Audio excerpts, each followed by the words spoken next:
ಇವತ್ತು ನಾವು ಮಾತಾಡ್ತಾ ಇರೋ ವಿಷಯ ಕೇಳಿದ್ರೆ ನಿಮಗೆ ಖಂಡಿತ ಅನಿಸುತ್ತೆ, ಏನಪ್ಪ ಇದು ಕರ್ನಾಟಕ ಪಾಲಿಟಿಕ್ಸ್ನಲ್ಲಿ ಸಿನಿಮಾ ರೇಂಜ್ಗೆ ಟ್ವಿಸ್ಟ್ ಅಂಡ್ ಟರ್ನ್ಗಳು ಸಿಗ್ತಾ ಇದೆ ಅಂತ. ಒಮ್ಮೆ ಫ್ಲ್ಯಾಶ್ ಬ್ಯಾಕ್ಗೆ ಹೋಗೋಣ. ನಿಮಗೆ ಗೊತ್ತಾ, ಕೆಲವು ವರ್ಷಗಳ ಹಿಂದೆ ನಮ್ಮ ಕರ್ನಾಟಕ ರಾಜಕೀಯ ಚಿತ್ರಣವನ್ನೇ ಪೂರ್ತಿ ಬದಲಾಯಿಸಿದ್ದು ಒಂದೇ ಒಂದು ಈವೆಂಟ್. ಅದೇ ಸಿದ್ದರಾಮಯ್ಯನವರ ನೇತೃತ್ವದಲ್ಲಿ ನಡೆದ ಆ ಐಕಾನಿಕ್ ಬಳ್ಳಾರಿ ಪಾದಯಾತ್ರೆ. ಆಗ ರೆಡ್ಡಿ ಸಹೋದರರ ವಿರುದ್ಧ ಬಿಜೆಪಿ ಸರ್ಕಾರದ ವಿರುದ್ಧ ಕಾಂಗ್ರೆಸ್ ಅಬ್ಬರಿಸಿತ್ತು. ಆ ಒಂದೇ ಒಂದು ಪಾದಯಾತ್ರೆ ಕಾಂಗ್ರೆಸ್ಗೆ ವಿಧಾನಸೌಧದ ಬಾಗಿಲು ತೆರೆದುಕೊಡ್ತು. ಬಟ್ ಈಗ ಕಟ್ ಮಾಡಿದ್ರೆ 2026ರಲ್ಲಿ ಸೀನ್ ಪೂರ್ತಿ ಉಲ್ಟಾಗಿದೆ. ಅದೇ ಬಳ್ಳಾರಿ, ಅದೇ ಪಾದಯಾತ್ರೆ ಕಾನ್ಸೆಪ್ಟ್. ಬಟ್ ಈ ಸಲ ಚುಕ್ಕಾಣಿ ಹಿಡಿದಿರೋದು ಯಾರು ಗೊತ್ತಾ? ಸ್ವತಃ ಬಿಜೆಪಿ. ಹೌದು, ಈಗ ಬಿಜೆಪಿ ಬಳ್ಳಾರಿ ಪಾದಯಾತ್ರೆಗೆ ರೆಡಿಯಾಗಿದೆ. ಆದರೆ ಇಲ್ಲಿ ಕುತೂಹಲಕಾರಿ ವಿಷಯ ಏನಂದ್ರೆ, ಆರಂಭದಲ್ಲಿ ಈ ಪ್ಲಾನ್ ಬಂದಾಗ ಬೇಡಪ್ಪ ಪಾದಯಾತ್ರೆ ಅಂದಿದ್ದ ಬಿಜೆಪಿ ನಾಯಕರು ಈಗ ದಿಢೀರಂತ ಮಾಡಲೇಬೇಕು ಅಂತ ತೀರ್ಮಾನ ತಗೊಂಡಿದ್ದೇಕೆ? ಇದ್ರ ಹಿಂದೆ ಇರೋ ಮಾಸ್ಟರ್ ಪ್ಲಾನ್ ಏನು? ಬನ್ನಿ ಇವತ್ತು ಈ ಇಂಟ್ರೆಸ್ಟಿಂಗ್ ಪೊಲಿಟಿಕಲ್ ಗೇಮನ್ನು ಡಿಕೋಡ್ ಮಾಡ್ತಾ ಹೋಗೋಣ. ವಿಡಿಯೋನ ಎಲ್ಲೂ ಸ್ಕಿಪ್ ಮಾಡದೆ ಕೊನೆ ತನಕ ನೋಡಿ. ಸರಿ, ಮೊದಲನೇದಾಗಿ ಇಷ್ಟೆಲ್ಲ ರಂಪಾಟ ಶುರುವಾಗಿದ್ದು ಎಲ್ಲಿಂದ ಅಂತ ನೋಡೋದಾದ್ರೆ, ರೀಸೆಂಟಾಗಿ ಮುಗ್ದ ನಮ್ಮ ರಾಜ್ಯ ಸರ್ಕಾರದ ಅಧಿವೇಶನ ನೆನಪಿದೆಯಾ? ಟಿವಿ ನ್ಯೂಸ್ ಓಪನ್ ಮಾಡಿದ್ರೆ ಸಾಕು, ಒಂದೇ ಗಲಾಟೆ, ಸಭಾತ್ಯಾಗ, ಗದ್ದಲ. ಅಧಿವೇಶನ ಕಂಪ್ಲೀಟ್ ಆಗಿ ವಾಶ್ಔಟ್ ಆಯಿತು. ವಿಷಯ ಏನಪ್ಪಾ ಅಂದರೆ, ಮಹರ್ಷಿ ವಾಲ್ಮೀಕಿ ಅಭಿವೃದ್ಧಿ ನಿಗಮದಲ್ಲಿ ನಡೆದಿದೆ ಎನ್ನಲಾದ ಬೃಹತ್ 187 ಕೋಟಿ ರೂಪಾಯಿಗಳ ಅವ್ಯವಹಾರದ ಆರೋಪ. ಇಲ್ಲಿ ಮೇನ್ ಹೈಲೈಟ್ ಆಗಿದ್ದು ಸಚಿವ ಬಿ ನಾಗೇಂದ್ರ ಅವರು.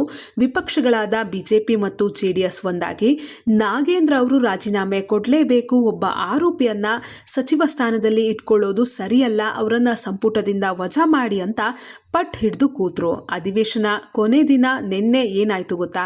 ಬಿಜೆಪಿ ಮತ್ತು ಜೆಡಿಎಸ್ ನಾಯಕರು ನಿನ್ನೆ ರಾತ್ರಿ ಇಡೀ ಅಹೋರಾತ್ರಿ ಧರಣಿ ಮಾಡೋಣ ಅಂತ ಭರ್ಜರಿ ಪ್ಲಾನ್ ಮಾಡಿದ್ರು. ಬಟ್ ಗವರ್ನಮೆಂಟ್ ಗಬಗಬನೆ ಕಲಾಪವನ್ನ ಅನಿರ್ದಿಷ್ಟಾವಧಿಗೆ ಮುಂದೂಡ್ತು.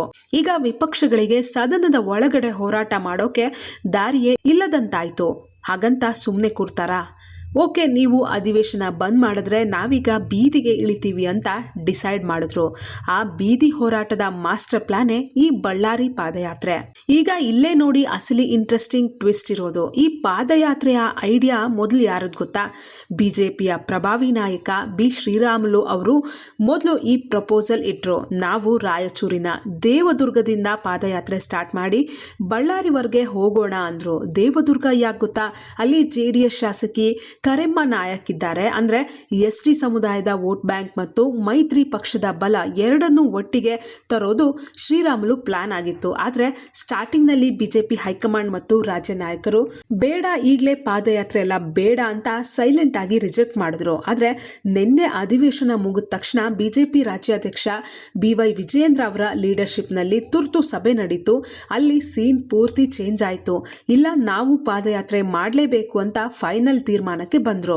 ಹಳೆಯ ದೇವದುರ್ಗದ ಬದಲಾಗಿ ಈಗ ದಾವಣಗೆರೆಯ ಜಗಳೂರಿನಿಂದ ಪಾದಯಾತ್ರೆ ಸ್ಟಾರ್ಟ್ ಮಾಡಿ ಬಳ್ಳಾರಿಗೆ ತಲುಪೋಕೆ ರೂಟ್ ಮ್ಯಾಪ್ ರೆಡಿ ಮಾಡ್ಕೊಂಡಿದ್ದಾರೆ.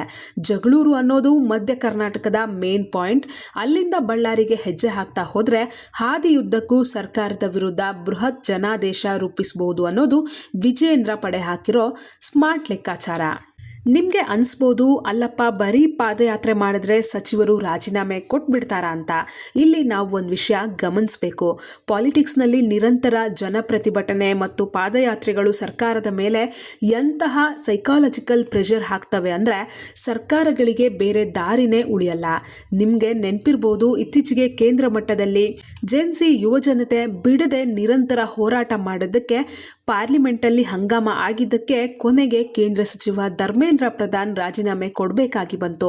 ಈಗ ಬಿಜೆಪಿ ನಾಯಕರು ಅದೇ ಸೇಮ್ ಪ್ರೆಷರ್ ಕುಕ್ಕರ್ ಸ್ಟ್ರಾಟಜಿಯನ್ನ ಕರ್ನಾಟಕದಲ್ಲಿ ಪ್ಲೇ ಮಾಡ್ತಾ ಇದ್ದಾರೆ. ಸದನದ ಒಳಗಡೆ ಪ್ರೆಷರ್ ಹಾಕಿದ್ದಾಯ್ತು, ಈಗ ಹೊರಗಡೆ ಪಾದಯಾತ್ರೆ ಮೂಲಕ ಜನಗಳನ್ನ ಸೇರಿಸಿ ಸರ್ಕಾರಕ್ಕೆ ಅಲ್ಟಿಮೇಟ್ ಚೆಕ್ಮೇಟ್ ಕೊಡೋಕೆ ಮುಂದಾಗಿದ್ದಾರೆ. ಇನ್ನೊಂದು ಕಡೆ ನೋಡಿದ್ರೆ ಸಚಿವ ನಾಗೇಂದ್ರ ಅವರಿಗೆ ಕಾನೂನಿನ ಕಡೆಯಿಂದಲೂ ಸುತ್ತಲೂ ಉರುಳು ಬೀಳ್ತಾ ಇದೆ.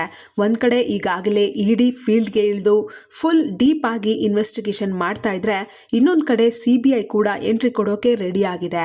CBI ತನಿಖೆಗೆ ಅನುಮತಿ ಕೋರಿ ಫೈಲ್ ಈಗಾಗಲೇ ರಾಜ್ಯಪಾಲರ ಅಂಗಳಕ್ಕೆ ಹೋಗಿದೆ. ಬಟ್ ಇಲ್ಲೊಂದು ಬಿಗ್ ಪೊಲಿಟಿಕಲ್ ಡ್ರಾಮಾ ಇದೆ. ಕರ್ನಾಟಕದಲ್ಲಿ CBI ತನಿಖೆ ಮಾಡಬೇಕಾದ್ರೆ ರಾಜ್ಯ ಸಚಿವ ಸಂಪುಟದ ಒಪ್ಪಿಗೆ ಬೇಕು ಅಂತ ಈ ಹಿಂದೆ ಸರ್ಕಾರವೇ ಒಂದು ರೂಲ್ ಮಾಡಿತ್ತು. ಸೊ ಈಗ ಈ CBI ತನಿಖೆಯ ಫೈಲ್ DK ಶಿವಕುಮಾರ್ ಅವರ ಕ್ಯಾಬಿನೆಟ್ ಮುಂದೆ ಬರಲೇಬೇಕು. ಈಗ ಯೋಚನೆ ಮಾಡಿ, ಕ್ಯಾಬಿನೆಟ್ನಲ್ಲಿ ಏನಾಗ್ಬೋದು? ಒಂದು ವೇಳೆ CBI ತನಿಖೆಗೆ ಪರ್ಮಿಷನ್ ಕೊಟ್ಟರೆ ನಾಗೇಂದ್ರ ಅವರ ವಿಕೆಟ್ ಬೀಳೋದು ಬಹುತೇಕ ಖಚಿತ. ಒಂದು ವೇಳೆ ಪರ್ಮಿಷನ್ ನಿರಾಕರಿಸಿದ್ರೆ ನೋಡಿ ಸರ್ಕಾರವೇ ಹಗರಣ ಮುಚ್ಚಿ ಹಾಕ್ತಾ ಇದೆ ಅಂತ BJP JDS ಪಾದಯಾತ್ರೆಯಲ್ಲಿ ದೊಡ್ಡ ರಂಪಾಟ ಮಾಡ್ತವೆ. ಅಂದರೆ ಕಾಂಗ್ರೆಸ್ ಸರ್ಕಾರಕ್ಕೆ ಇದು ಮುಂಗೈ ಮುರಿದ್ರೆ ಕಷ್ಟ, ಹಿಂಗೈ ಮುರಿದ್ರೆ ಕಷ್ಟ ಅನ್ನೋ ಪರಿಸ್ಥಿತಿ. ಇನ್ನು ಈ ಹೋರಾಟದಲ್ಲಿ JDS ರೋಲ್ ಏನು ಅಂತ ನೋಡೋದಾದ್ರೆ ನಿಮಗೆ ನೆನಪಿರ್ಬೋದು, ಹಿಂದೆ HD ಕುಮಾರಸ್ವಾಮಿ ಅವರು ಬಿಡದಿ ಪಾದಯಾತ್ರೆ ಮಾಡಿದಾಗ BJPಯ ಅಶೋಕ್ ಓಡ್ ಹೋಗಿ ಸಪೋರ್ಟ್ ಮಾಡಿದ್ರು. ಸೊ ಈಗ BJP ಮಾಡ್ತಾ ಇರೋ ಈ ಬಳ್ಳಾರಿ ಪಾದಯಾತ್ರೆಗೆ JDS ಕೂಡ ಫುಲ್ ಸಪೋರ್ಟ್ ಕೊಡೋದು ಪಕ್ಕಾ ಆಗಿದೆ. ಆದ್ರೆ ಕಾಂಗ್ರೆಸ್ ಒಳಗಡೆ ಏನಾಗ್ತಿದೆ ಗೊತ್ತಾ? ಇಲ್ಲೇ ಇರೋದು ಇಂಟ್ರೆಸ್ಟಿಂಗ್ ಇನ್ಸೈಡ್ ಸ್ಟೋರಿ. ಕಾಂಗ್ರೆಸ್ ಅಲ್ಲಿ ಸಚಿವ ಸ್ಥಾನ ಸಿಗದೆ ಅಸಮಾಧಾನಗೊಂಡಿರೋ ಶಾಸಕರು ತುಂಬಾ ಜನ ಇದ್ದಾರೆ. DK ಶಿವಕುಮಾರ್ ಅವರಿಗೂ ಒಂದು ಯೋಚನೆ ಇರ್ಬೋದು, ಒಂದು ವೇಳೆ ನಾಗೇಂದ್ರ ರಾಜೀನಾಮೆ ಕೊಟ್ಟರೆ ಆ ಖಾಲಿ ಜಾಗಕ್ಕೆ ಬೇರೆ ಯಾರಿಗಾದ್ರೂ ಅವಕಾಶ ಕೊಟ್ಟು ಪಕ್ಷದೊಳಗಿನ ಅಸಮಾಧಾನ ಶಮನ ಮಾಡಬಹುದು ಅಂತ. ಬಟ್ ಅಂತಿಮವಾಗಿ ಹೈಕಮಾಂಡ್ ಏನ್ ಡಿಸೈಡ್ ಮಾಡುತ್ತೆ? ನಾಗೇಂದ್ರ ಅವರನ್ನ ಕೊನೆವರೆಗೂ ಕಾಪಾಡ್ತಾರಾ ಅಥವಾ ವಿಪಕ್ಷಗಳ ಪಾದಯಾತ್ರೆಯ ಕಾಕದೃಷ್ಟಿಗೆ ಬಲಿಯಾಗ್ತಾರಾ?